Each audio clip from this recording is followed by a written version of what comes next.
a well-regulated militia being necessary to the security of a free state. The right of the people to keep and bear arms shall not be infringed. Welcome to another edition of Bearing Arms, Cam and Company. My name is Cam Edwards. I am so glad that you're with us on the program today. I thought we'd do something a little bit different here. Rather than focusing on just one bill or just one piece of legislation, we are now 2 weeks in to the Biden administration.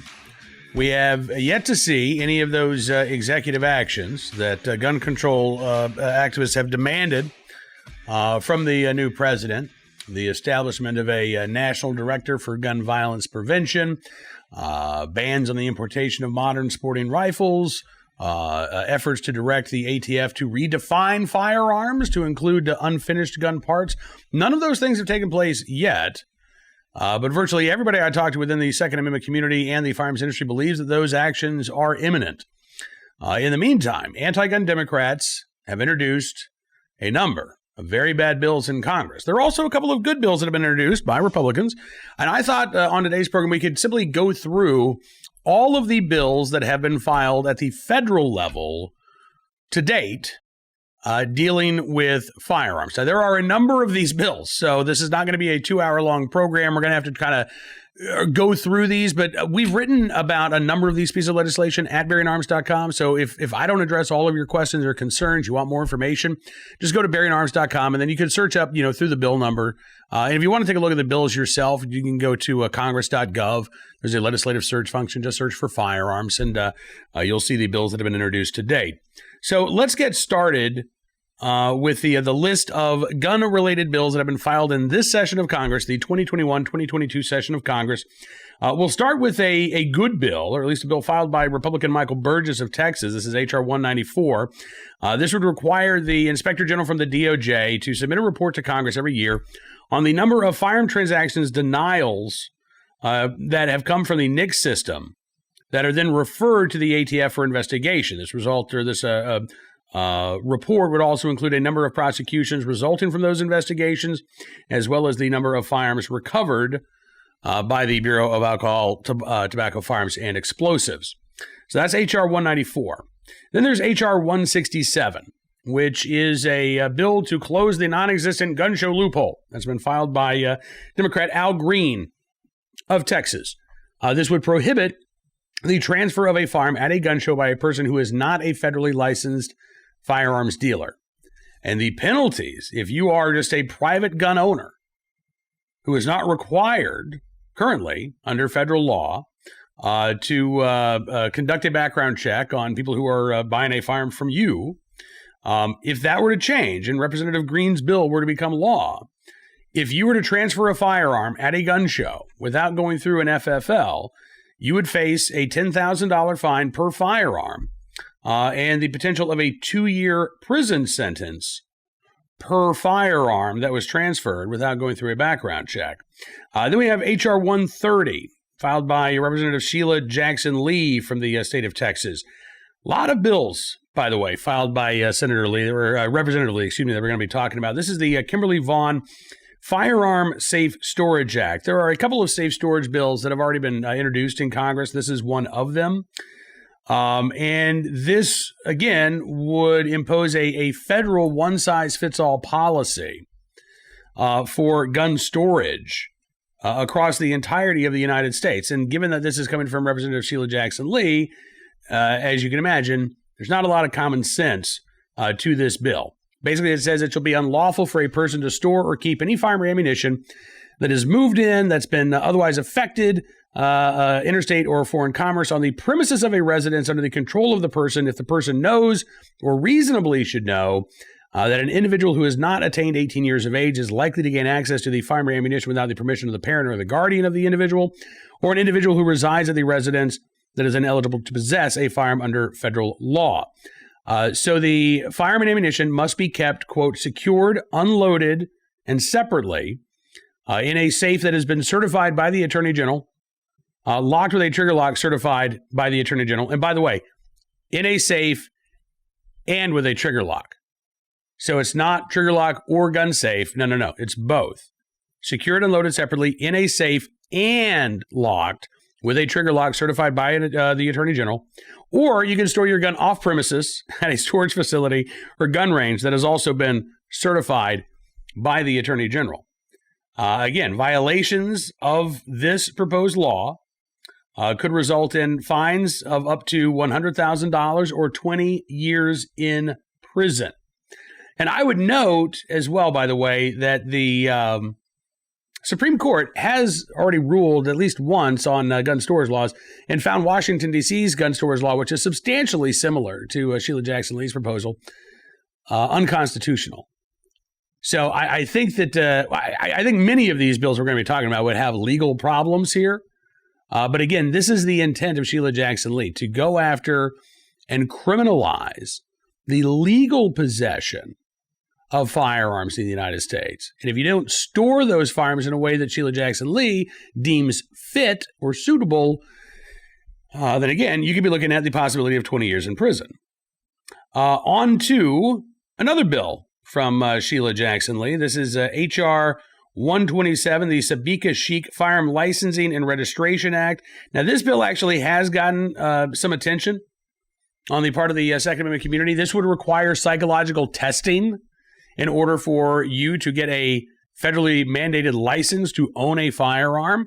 If you wanted a, quote, military-style firearm, you'd have to go through an additional round of psychological testing. You would also have to submit character references to the federal government. The federal government would send agents out to interview your spouse, any former spouses, co-workers, former co-workers, basically conduct a national security clearance check on every American wanting to exercise their constitutional right to keep and bear arms. Again, that's H.R. 127 by Representative Sheila Jackson Lee. Then there's H.R. 135 by Sheila Jackson Lee, the Accidental Firearm Transfers Reporting Act of 2021, which would mandate that the ATF or the FBI submit a report to Congress each and every year documenting how many firearms transactions were allowed to proceed after the 3-day potential waiting period had expired. Remember, if you go and you buy a gun right now at retail and you don't come back with an approval or a denial, but instead it's just a delay, the federal government says, all right, well, give us 3 days to conduct that background check. If we haven't gotten back to the retailer within 3 days, you can go ahead and sell the firearm if you want.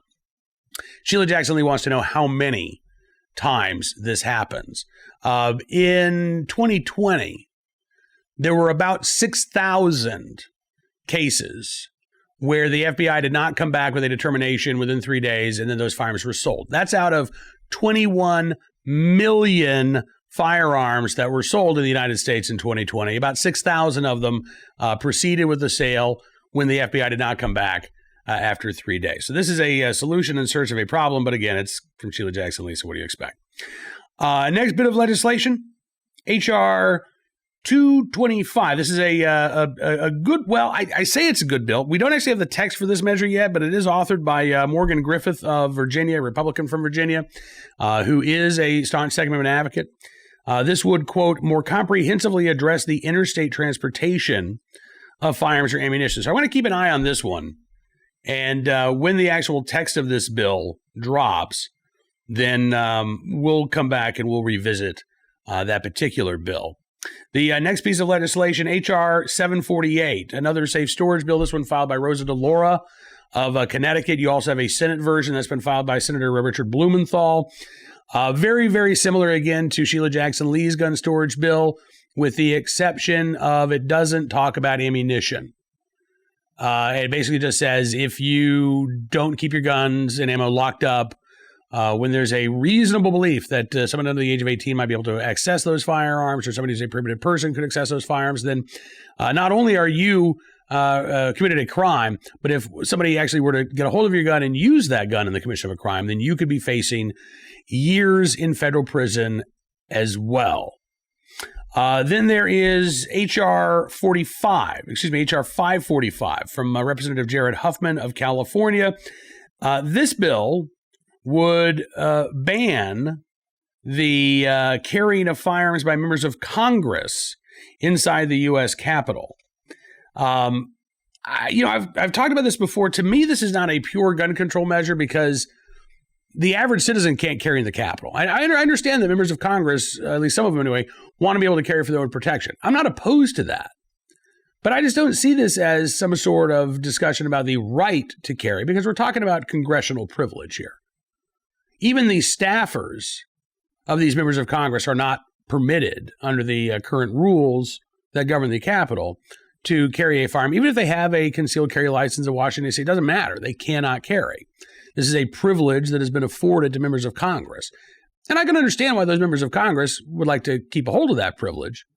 But don't tell me you're fighting for my rights when I can't carry the Capitol, and this is about you being able to do so.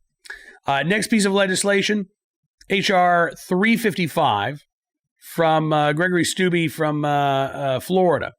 Require the NICS system to notify ICE and the relevant state and local law enforcement agencies whenever the information available to the system indicates that a person illegally or unlawfully in the United States may be attempting to receive a firearm. This is the one gun control bill that Democrats don't like. Yeah, it's weird. I mean, they want you, an American citizen, to undergo a psychological evaluation before you can exercise your Second Amendment rights. But if somebody's in this country illegally and they try to buy a gun, don't tell ICE about it. Very, very bizarre. H.R. 647 from Representative Jason Crow of Colorado. This would change federal law and prohibit the transfer of a long gun to an out-of-state resident. Right now, under federal law, if you, let's say you live in Virginia, you go to West Virginia because you can't find any guns at your local gun store. You find a SIG P365 and you say, ooh, I want that.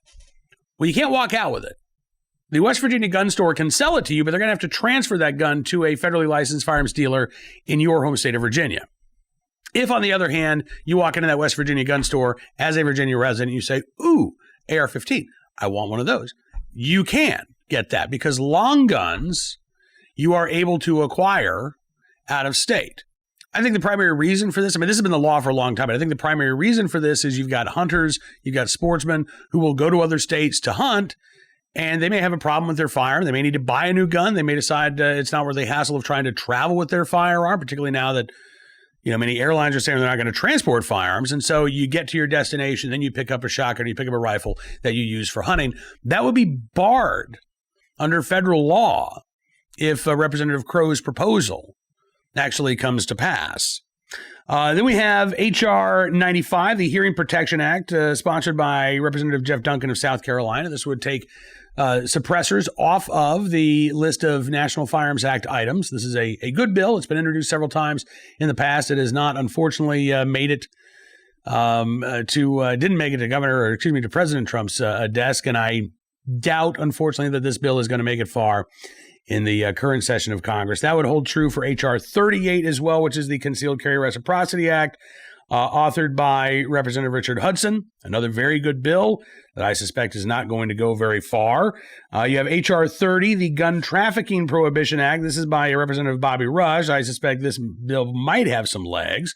And this would cause some pretty big problems, or could cause some pretty big problems for not those engaging in illegal firearms trafficking, but for things like the 4-H shooting sports programs, for things like the Boy Scouts marksmanship programs, even potentially for online auctions of firearms. The devil, again, is in the details here with this piece of legislation. There is a great deal of concern about what this would mean for legal law-abiding gun owners as opposed to violent criminals who are already, by the way, being arrested and charged with gun trafficking offenses around the country.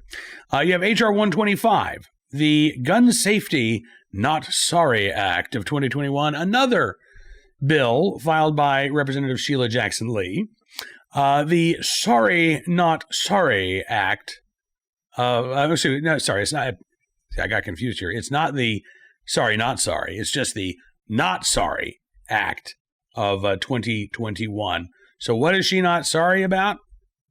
Well, according to the text of H.R. 125, this whole legislation is about imposing a 7-day waiting period for the transfer of a semi-automatic firearm, a suppressor, quote-unquote armor-piercing ammunition, which is basically all centerfire rifle ammunition, or a large capacity ammunition magazine, which would be defined as a magazine that can hold more than 10 rounds. A 7-day mandatory waiting period in order for you to purchase some of the most commonly owned firearms in America and some of the most common ammunition in America and some of the most common magazines in America. A 7-day waiting period would be imposed on all legal gun owners. Again, I doubt that violent criminals are really going to be paying much attention to that particular legislation, if in fact it were to become law. And then the last bill we'll talk about, H.R. 133. This is called David's Law. It is another bill authored by Representative Sheila Jackson Lee. This bill would enhance the penalties for using a firearm in the commission of a hate crime. So we'll see where that bill goes. Now, you may have noticed I didn't mention a couple of things. I did not mention universal background checks. I did not mention, quote unquote, ghost guns or unfinished firearms. I did not mention Joe Biden's ban on modern sporting rifles and magazines that can hold more than 10 rounds. It's not that those bills aren't coming. I believe that they are, but they have not yet been introduced. So even though we just went through a fairly substantial list of gun control bills, please understand that's not all that's coming. We are still, fairly early on in this session of Congress, and there are going to be a number of gun control bills that will be filed in the days and in the weeks and in the months ahead. I expect that among those bills we will see a quote unquote universal background check provision that would mandate background checks on all private transfers of firearms, not just those at gun shows, but all private transfers of firearms. And again, impose a federal criminal penalty if you sold a gun to your neighbor, who you know is not a prohibited person. My neighbor is actually a member of law enforcement, but that doesn't matter under a universal background check bill. If we don't go find somebody who's willing to conduct that firearms transfer, and I just say, hey, let me sell you the gun. I know you're good. I could go to prison. Under the federal universal background check legislation that has been introduced in years past. Joe Biden's gun ban, magazine ban. When might we see that? I'm very curious, honestly, and I don't know the answer. I suspect from a political standpoint it is being withheld. If, God forbid, we have a mass shooting or an active assailant attack, I think that is when anti-gun Democrats in Congress are likely to unveil Biden's gun ban proposal. Don't put it out there now and get people upset about it. Hold off until the most politically opportune moment and then shove it out there and try to ram it through Congress. So I don't think we're actually going to see Biden's gun ban bill dropped in the imminent future.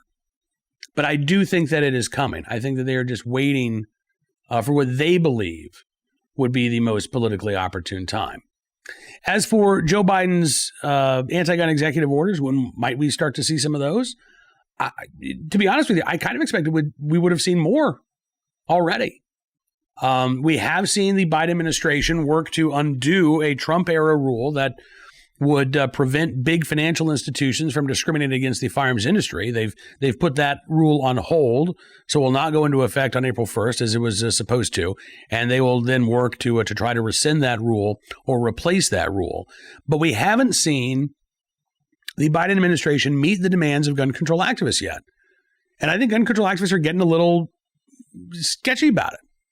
There have been, increased demands. We want that national director for gun violence prevention. We want these executive orders. Susan Rice this past weekend was on one of the Sunday shows. I think it was MSNBC's Sunday show.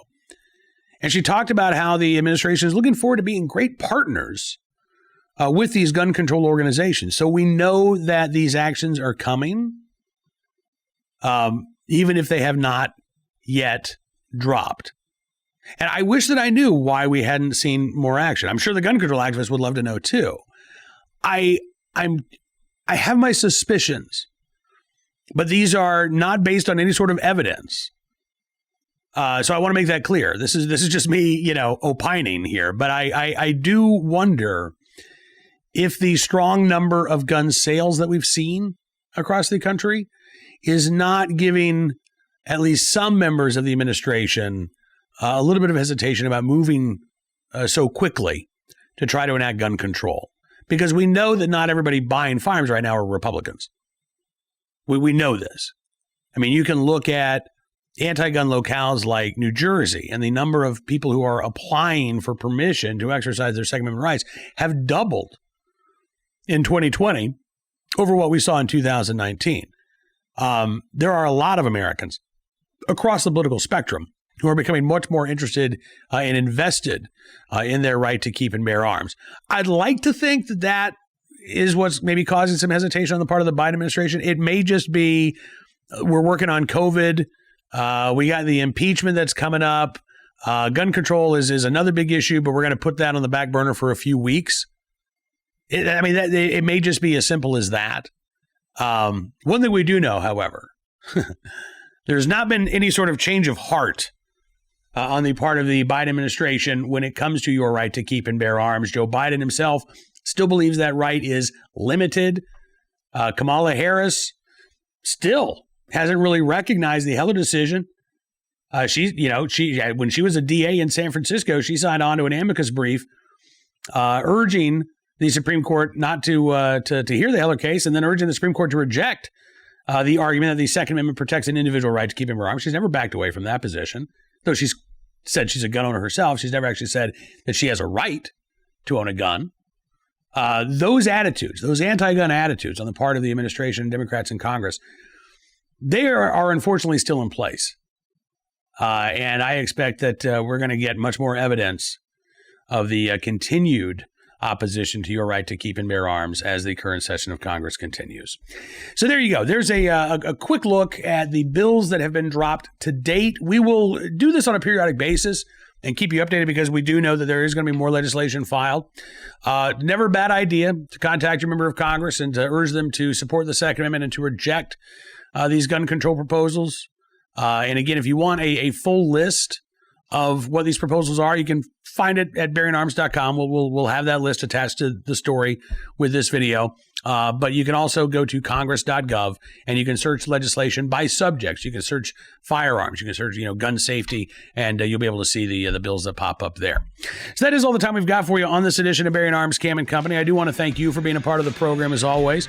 Don't forget, you can subscribe to Town Hall Media on YouTube. That way you'll never miss a program. Bearing Arms Cam & Company on rumble.com as well. If you want the audio, just the audio, completely understand. You can take us on the go. Amazon Podcasts, Apple Podcasts, Spotify, SoundCloud, Stitcher, and the townhall.com podcast page. Almost forgot about that. We'll be back tomorrow with more of the latest Second Amendment news and information from all around the nation. But in the meantime, be well, be safe, and be free.